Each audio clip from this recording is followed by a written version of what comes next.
Morning student, आज मैं आपको पढ़ाऊंगी जलवायु। जलवायु से पहले हम मौसम को बारे में पढ़ चुके हैं। मौसम क्या होता है? किसी भी क्षेत्र का प्रतिदिन की परिस्थिति।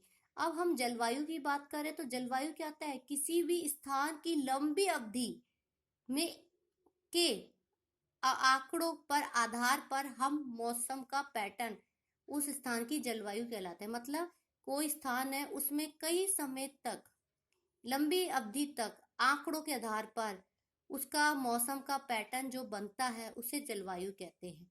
जैसे आप किसी स्थान पर हो और आप उसमें कई सालों तक वो स्थान गर्म है, तो आप उसको कहोगे कि इसकी जलवायु कैसी है? गर्म है। तो जलवायु क्या होता है? लंबे समय तक का उस क्षेत्र का मौसम।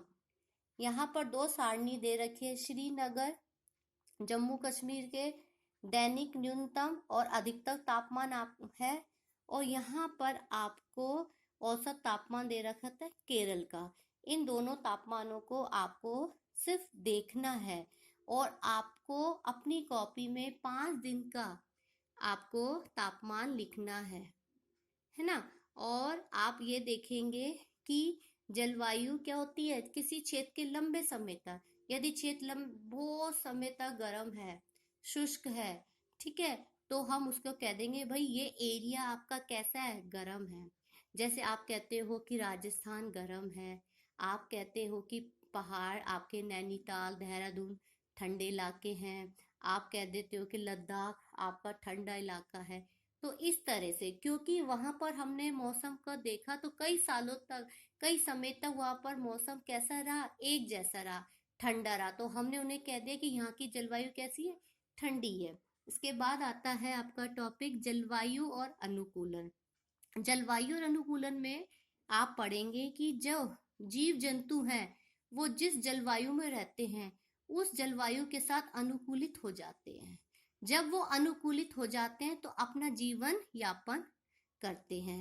यदि वो उस जलवायु के साथ अनुकूलित नहीं होंगे तो वो अपना जीवन यापन नहीं कर पाएंगे। तो यहाँ पर पहला उदाहरण है ध्रुवीय क्षेत्र का। ध्रुवीय क्षेत्र का उदाहरण है जिसे इंग्लिश में बोलते हैं पोलर रीजन। पोलर रीजन वो क्षेत्र होते हैं जहां वहां की सड़कें, वहां की जमीन आपके स्नो बर्फ से ढकी रहती है। ध्रुवीय क्षेत्र में आपके कनाडा, ग्रीनलैंड, आइसलैंड, स्विट्जरलैंड, ये सब क्षेत्र आते हैं। यदि हम भारत में बात करें तो Malaysia, Indonesia, Brazil, Congo, Kenya, Uganda, Nigeria कुछ ऐसे क्षेत्र हैं जहां पर उष्ण कटिबंध वर्षावन पाए जाते हैं। तो जलवायु अनुकूलन में आप सबसे पहले पढ़ेंगे ध्रुवीय क्षेत्र के बारे में। ध्रुवीय क्षेत्र की जो जलवायु होती है वो चरम होती है। ये कैसे होते हैं? सदैव बर्फ से ढके रहते हैं। यहाँ पर अत्यधिक सर्दी होती है। कहते हैं ध्रुवीय क्षेत्र में 6 महीने सूरज दिखाई देता है और 6 महीने सूरज नहीं दिखाई देता।